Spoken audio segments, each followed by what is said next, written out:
So yun na nga Kuya Ching, mga kakay, nandito po tayo sa Barangay Sulib, Florida Blanca, Pampanga, na kung saan meron po tayong beneficiary dito at request po ni Sir Bong Serrano at tungkod na quad cane sa ating beneficiary. So halika guys, puntahan natin po ang ating beneficiary. Ito, bitbit na natin itong tungkod niya.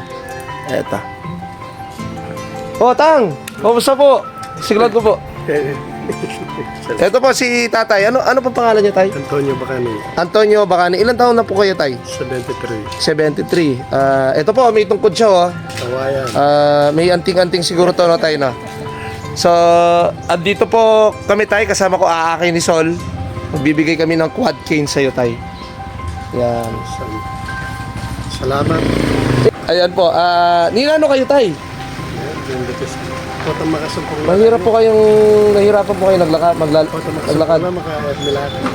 Pag nakasumpong daw mga kakay, hindi po makalakad. So, yan, ang bigay na, ito, yung tungkod na bigay na akay ni Sol. Sana po makatulong sa pang-araw-araw niyo po.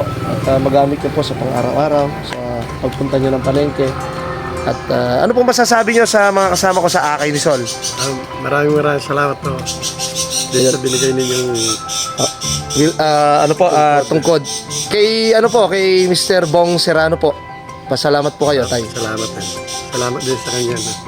Okay po. Sige po. Yun nga po mga kakay, maraming salamat po sa lahat ng tulong niya dito sa lalawigan ng Pampanga, lalo sa aking bayan. So, akay ni Sol, maraming salamat po. Ito po ang inyong pambansang konsyal, Jojo Bitug. Thank you. Maraming salamat po.